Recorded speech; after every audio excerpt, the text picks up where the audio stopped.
breve conversatorio con los autores de España en su laberinto, don Fernando Eguidazu Palacios y don José Manuel García Margallo.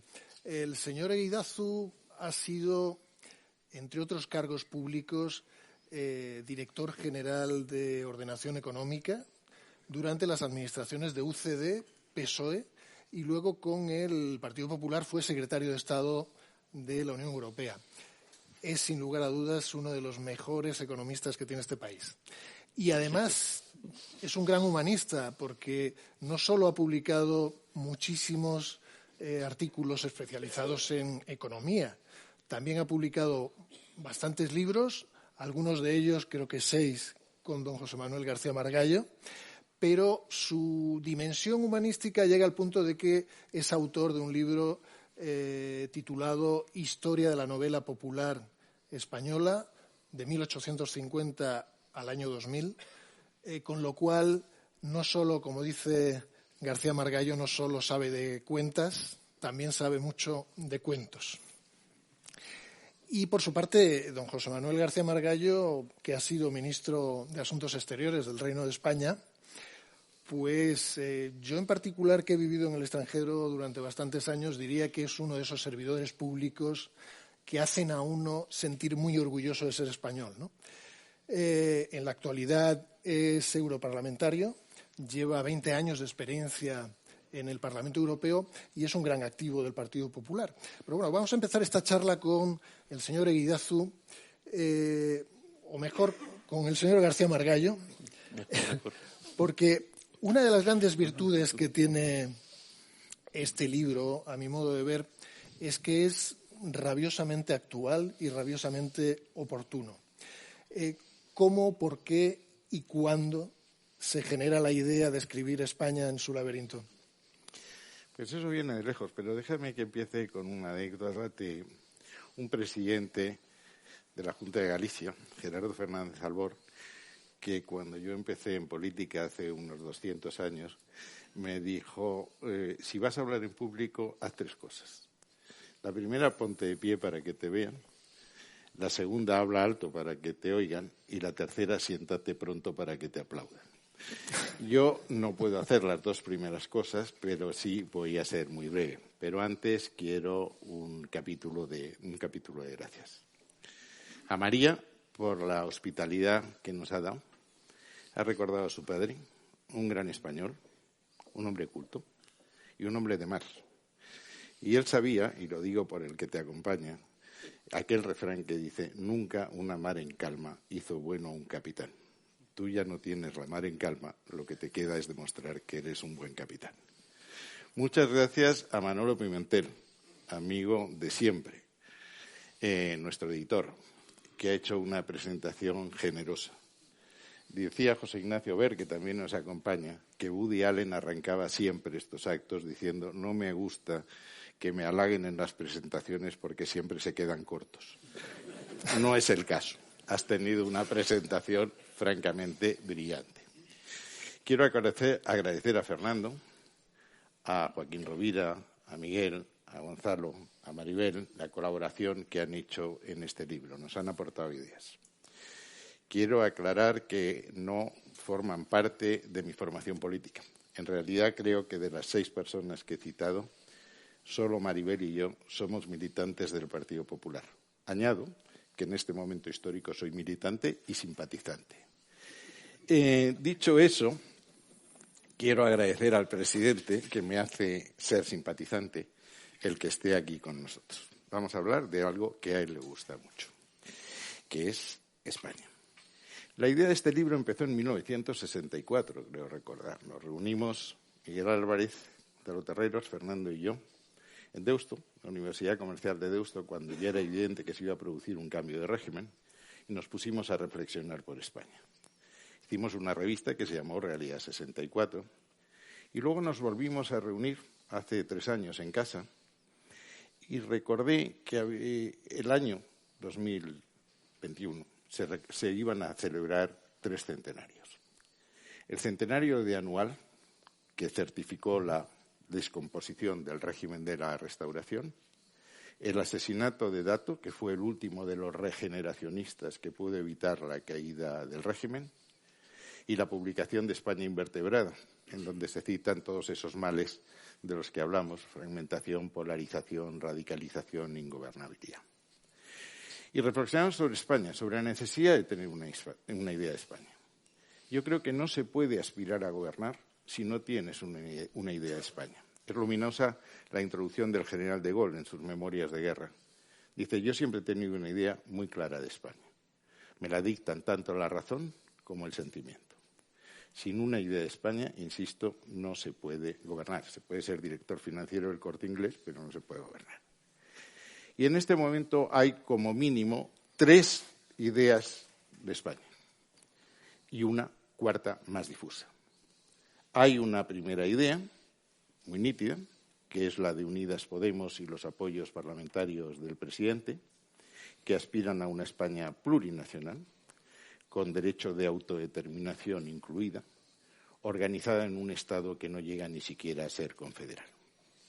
Hay otra idea de España, muy firme, que no reconoce, o por lo menos no lo reconoce con gusto, en las autonomías de las nacionalidades y regiones que la integran, y que tampoco concibe que el papel de España sea en el proyecto europeo dar pasos más decididos, más fuertes, hacia ese proyecto federal que llamamos los Estados Unidos de Europa. Hay una tercera idea, que es la España constitucional, unicidad, la España una, diversidad, las autonomías, separación de poderes, etcétera, y profundamente europea. Y hay una cuarta, que es esa cuarta idea difusa que nace en los pactos de Tinel, que es donde se empieza a joder España, en 2003. La que firman los socialistas del entonces candidato a la presidencia, Rodríguez Zapatero, con Esquerra Republicana y con Iniciativa per Catalunya, que habla de un pacto en virtud del cual los partidos nacionalistas se comprometen a apoyar al gobierno de Rodríguez Zapatero en el caso de que se produjo, mientras que Rodríguez Zapatero pone el Partido Socialista a su servicio en aquellas nacionalidades históricas. Ocurrió en el BNG, ocurrió en Cataluña y no ocurrió en el País Vasco, con Herri Batasuna, porque volaron la T4. Pero ese proyecto ha sido recuperado por Sánchez. Y, por tanto, tenemos que elegir entre esas ideas de España y sacar las consecuencias. Y este término no es un libro para dejarlo en la biblioteca. Es un libro que llama a la acción.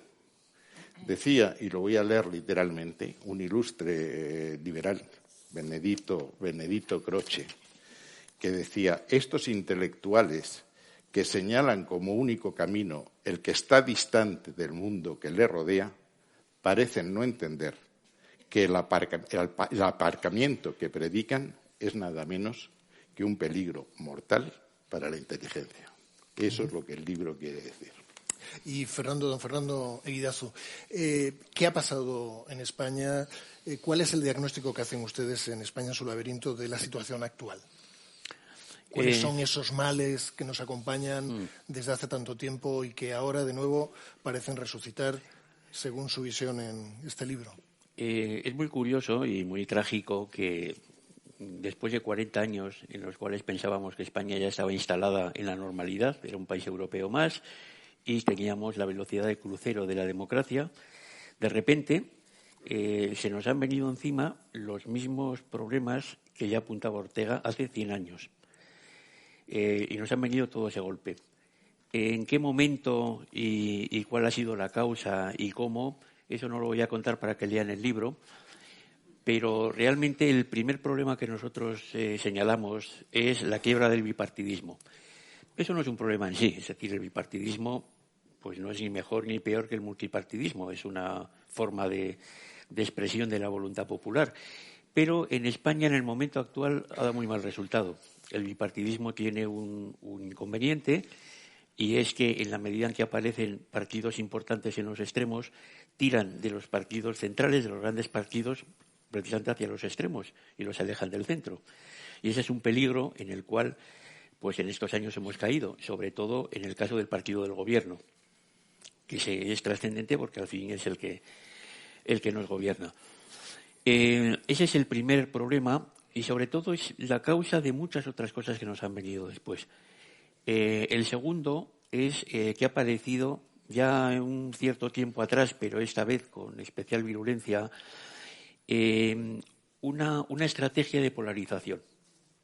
Eso es muy peligroso, es muy irresponsable, pero se está promoviendo que la sociedad española se vuelva a escindir en dos grupos, en dos bloques antagónicos. Y ese es, como digo, un problema especialmente grave. El tercero es lo que en el libro llamamos la deriva autoritaria, por llamarle algo, ¿no? Que es la práctica de ocupar todas las instituciones del Estado.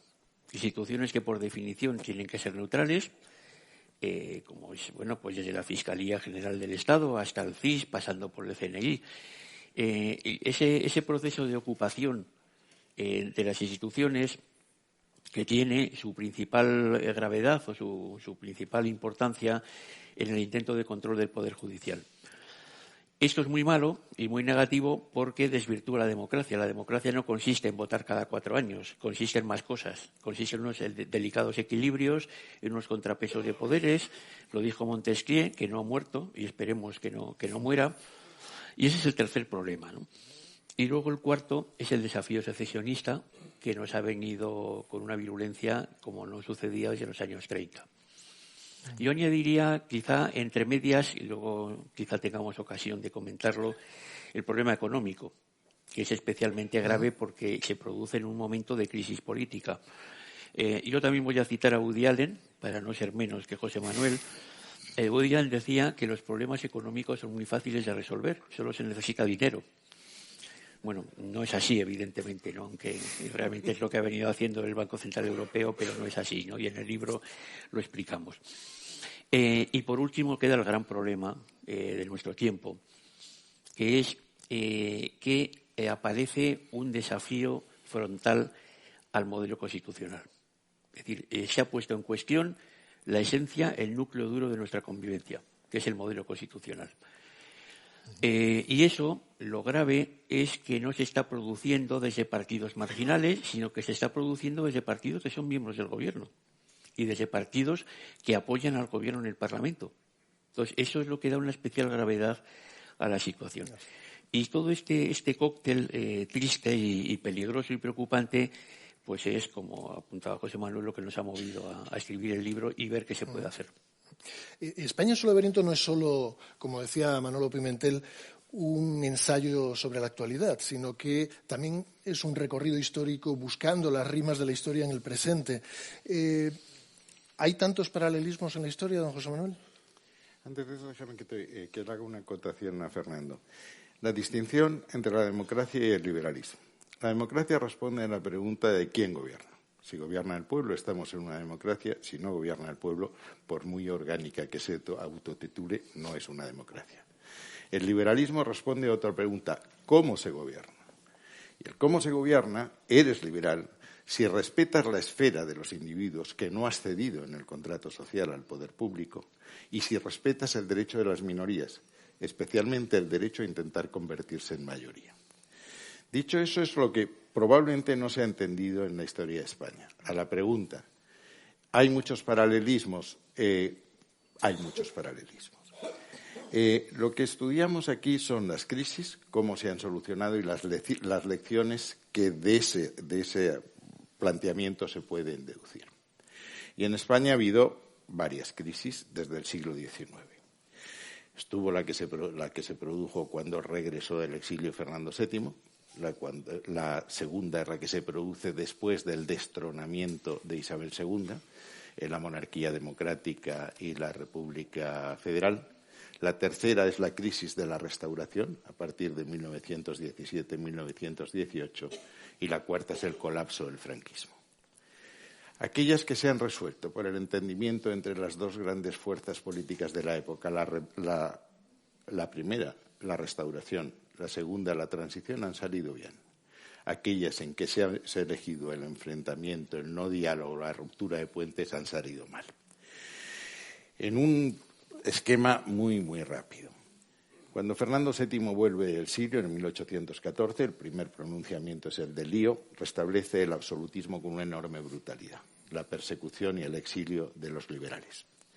1820 y 1823, otro pronunciamiento, riego el trienio liberal, que empieza con el aplauso de la burguesía y que muy pronto, cuando los exaltados sustituyen a los moderados, acaba en un baño de sangre y en una enorme desconfianza de las potencias que entonces se habían reunido en el Congreso de Viena.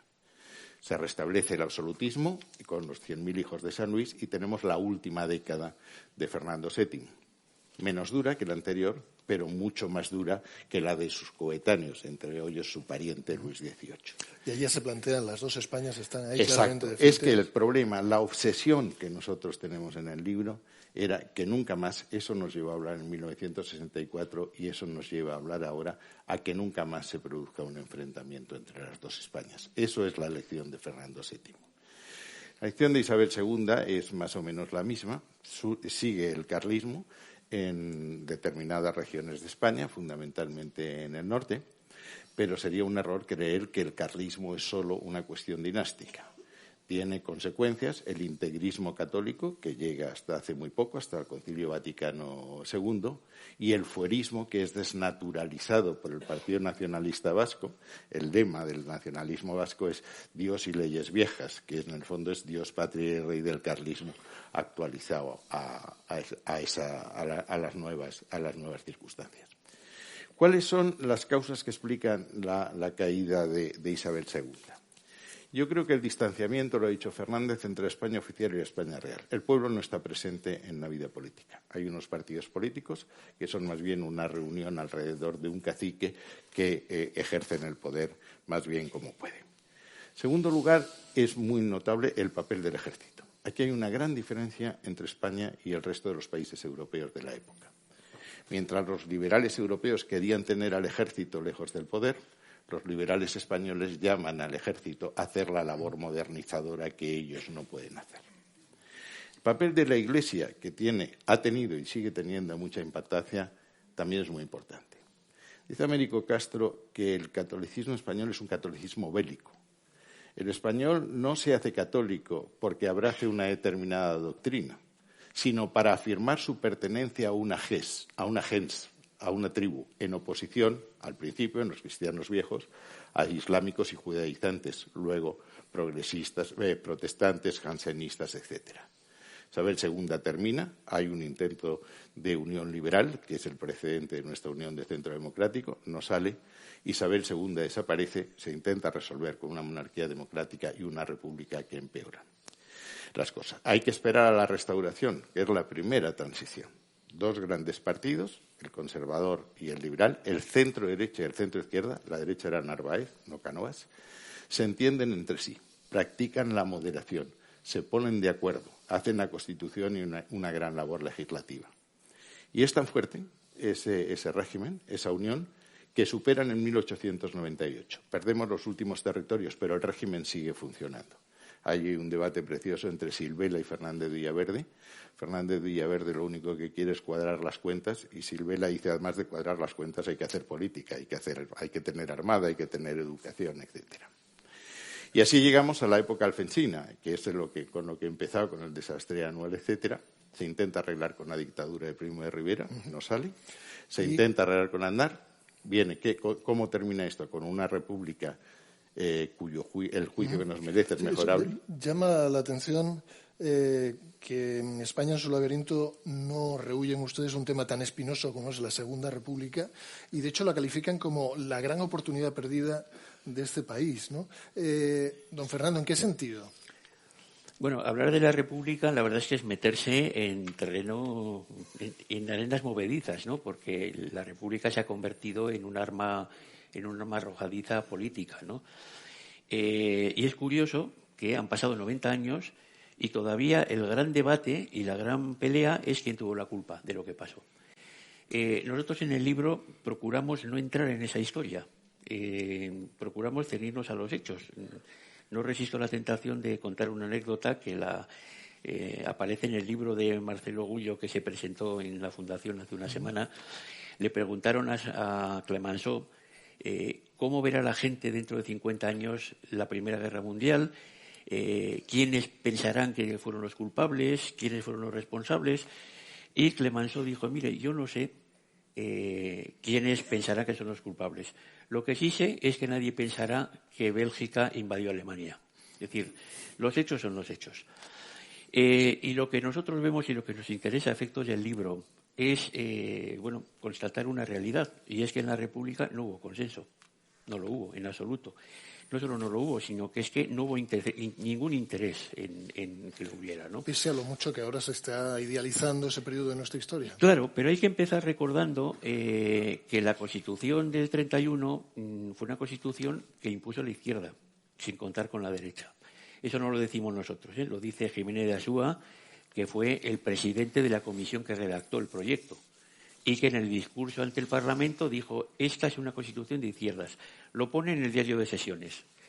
El propio Ortega, que tampoco era, digamos, sospechoso de antirrepublicano, en septiembre del 31 ya criticaba esta deriva, no porque la Constitución fuera de derechas o de izquierdas, sino por la forma en que se había acordado o que se había aprobado, que fue por imposición. Esa Constitución nunca fue sometida a referéndum, los españoles nunca llegaron a pronunciarse sobre esa Constitución, y esa es una diferencia abismal con respecto a la transición, en la cual la Constitución fue fruto del consenso y fue objeto de referéndum, con un resultado abrumador a su favor. La derecha, evidentemente, no aceptó, no la república, sino esa república, y cuando ganó las elecciones se dedicó a derribar las medidas que había tomado el gobierno anterior. Entonces fue la izquierda la que no lo aceptó, y por ese camino pues el país se fue polarizando, los partidos se fueron radicalizando, y al final el país acabó separado en dos bloques. Hay un dato muy curioso que refuerza esta idea de la falta de consenso, y es que la República duró 5 años y 3 meses. En ese tiempo tuvo 6 sublevaciones, 6. 3 de los anarquistas en el 32 y en el 33, una de los monárquicos en el 32, una del Partido Socialista en el 34 y otra de la derecha en el 36. Es decir, contra la República se sublevó todo el mundo, absolutamente todo el mundo, en un momento o en otro, ¿no? Entonces, bueno, eso es, digamos, un ejemplo importante, porque sobre todo contrasta poderosamente con la transición, que siguió exactamente el camino contrario, porque, lo decimos también en el libro, pues en uno de esos momentos en que parece que la razón ilumina a los pueblos, los españoles decidieron romper con esa tradición cainita de que ya verás cuando venga yo te vas a enterar. Sí. Y entonces decidimos cambiar de tercio. Y el clásico del y tú más, ¿no? Exacto. Don José Manuel, hablaba de consenso el señor Eguidazu. ¿La transición triunfó únicamente porque hubo consenso? Bueno, este es el momento dulce de la tarde, porque esto es una aquelarre centrista y una reivindicación de la transición. Vamos, la transición consistió en disolver una dictadura que había nacido de la violencia en una democracia, utilizando la legalidad y las instituciones, no para transformarlas, sino para renovarlas. Hay aquí muchísimos compañeros míos de UCD, entre ellos Rodolfo Martín Villa, que tuvo un papel importantísimo en aquella época. Hay que distinguir 2 etapas. El primer gobierno de Adolfo Suárez, 1 de julio de 1936, en que Adolfo Suárez tiene 76, en que tuvo varios aciertos fundamentales. El primero fue el dejar al rey el protagonismo de la transición. El segundo fue proceder a la liberalización antes que a la democratización.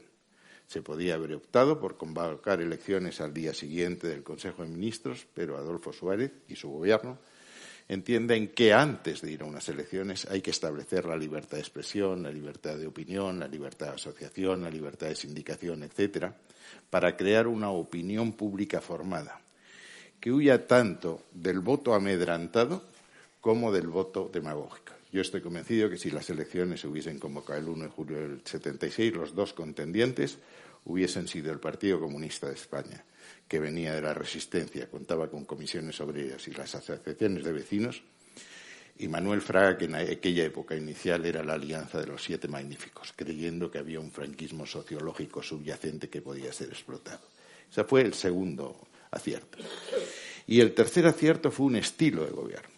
No hubo en los discursos de Adolfo Suárez una amenaza, una injuria. Eran proposiciones abiertas a toda la sociedad. Cuando logra crear ese clima y se hacen las elecciones, la transición es posible por varias cosas.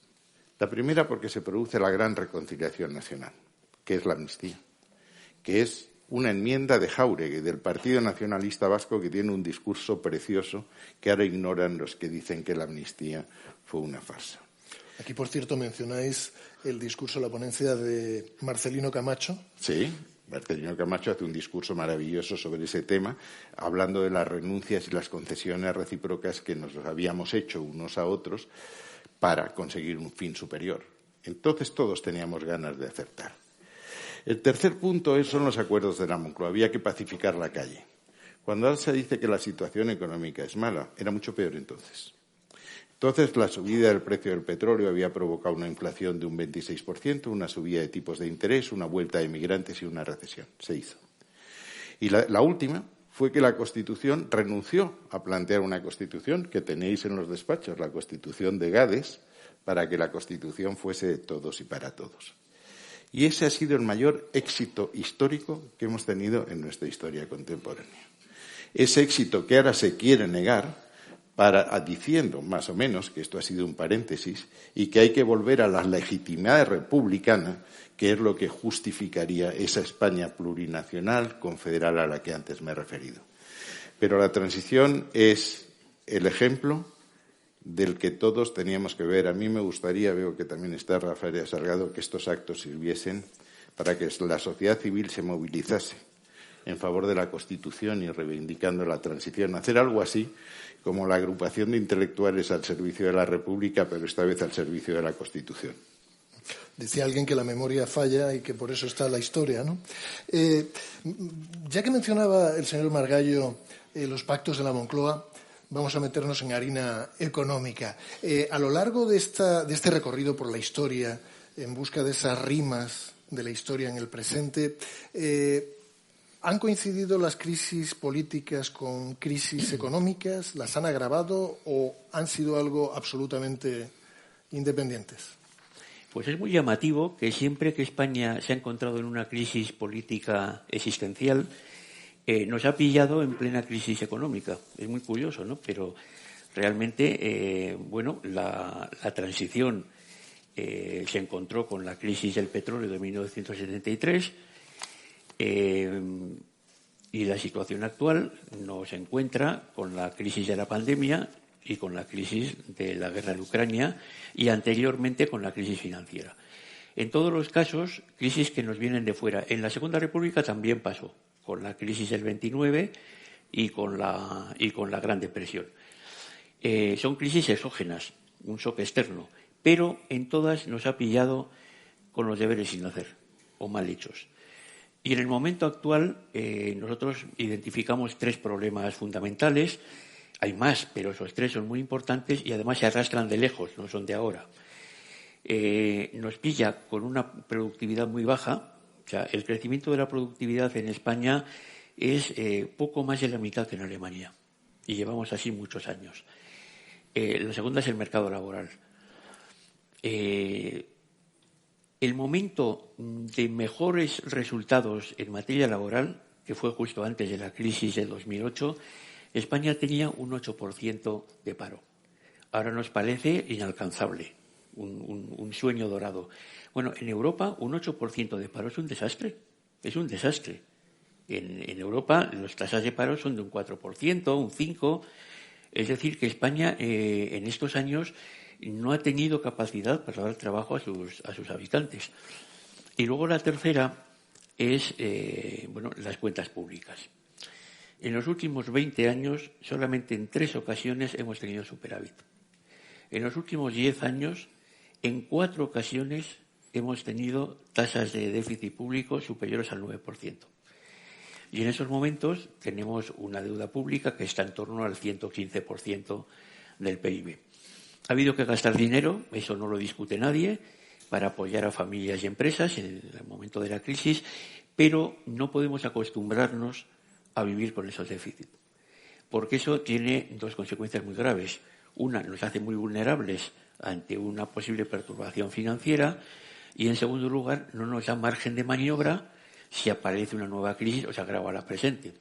¿Y sin cambios políticos son viables las reformas económicas o es al contrario, las necesidades económicas son las que abocan a reformas políticas, pactos, acuerdos y demás? Bueno, hay que resolver las dos cosas a la vez. Es decir, con una crisis política es imposible hacer una reforma económica.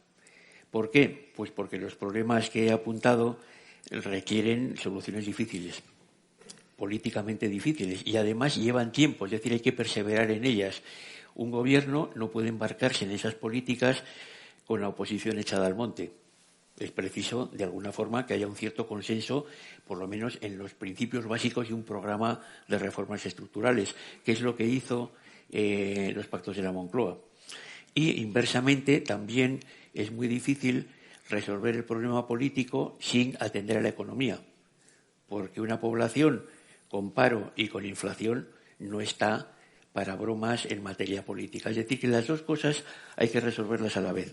Y tenemos un precedente de nuevo en la transición. Antes de aprobar la Constitución se firmaron los pactos de la Moncloa. Y en esos pactos de la Moncloa participaron todas las fuerzas políticas y todas las fuerzas sociales. Y eso, que pasó en tiempos, se puede volver a repetir. Quizá no con un gobierno como el actual, en el cual hay una parte que va exactamente en dirección contraria, pero en otro contexto político sería altamente deseable. Bueno, ya para terminar, si les parece, porque todos estamos deseando escuchar a don Alberto Núñez Feijóo, que tanto tiene que decir sobre el futuro y en el futuro de España. Señor García Margallo, ustedes se lamentan en España en su laberinto de esa España que era la envidia internacional, que era un referente de democratización, de progreso económico, y su conversión a esta España confusa, desorientada, que está en un laberinto. ¿Es optimista o pesimista con el futuro inmediato? Hombre, es una pregunta difícil de contestar. El futuro inmediato no parece muy alentador. La capacidad que tenemos de cambiar en unas elecciones y afrontar un futuro con más optimismo, lo creo. Creo que después habrá que llegar, que es el mensaje del libro, a grandes acuerdos con las grandes fuerzas nacionales. En temas muy evidentes, no voy a entrar en un programa de gobierno y mucho menos estando aquí Alberto Núñez Feijóo. Pero yo sí creo que habría que hacer grandes pactos. El primero sobre la lealtad institucional. No ha fracasado el sistema electoral. Ha fracasado la deslealtad de los nacionalistas.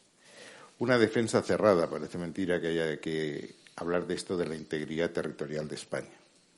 Un respeto absoluto a la división de poderes. La despolitización de las instituciones, lo ha dicho Fernando. La tolerancia cero en materia de incumplimiento de leyes. Pactos nacionales en los grandes temas de la educación, de la seguridad ciudadana, de la política exterior y de la defensa.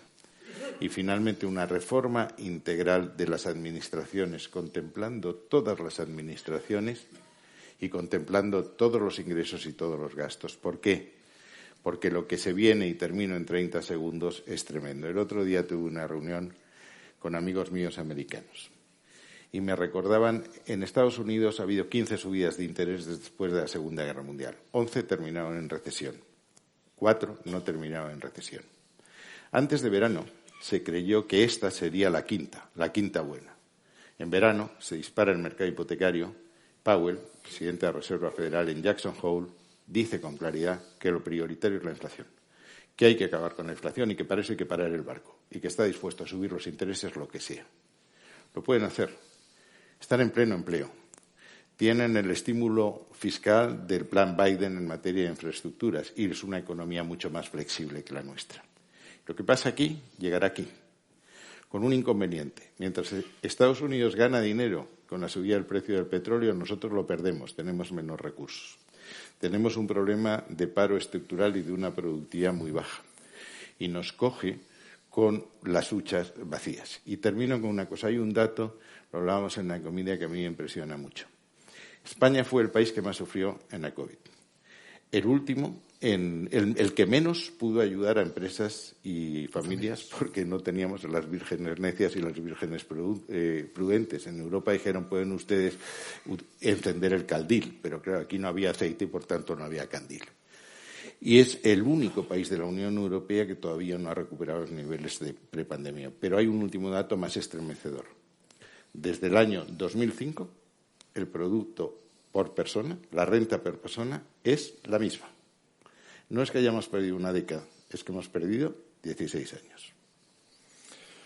Bueno, pues si les parece... Yo pensaba que iba a ser un poco más optimista. No, vamos a ver. Sieyès dice que la física es el arte de lo inexorable. La política es arte de acomodar la realidad a nuestras necesidades. Es decir, un barco es un barco, un capitán es un capitán y otro capitán es otro capitán. Y hay un capitán que lo lleva a las rocas porque va a ver a su mamá que está en la pensión de enfrente y otro que lo lleva a buen puerto. Yo he tenido varios capitanes que me han llevado a buen puerto y espero tener algún otro que me vuelva a devolver las ganas de navegar. De todas formas, por terminar de una forma un poco más optimista, yo diría una frase muy castiza, ¿no? Que es que de peores hemos salido. Es decir, España ha sido capaz de superar situaciones mucho peores que la actual.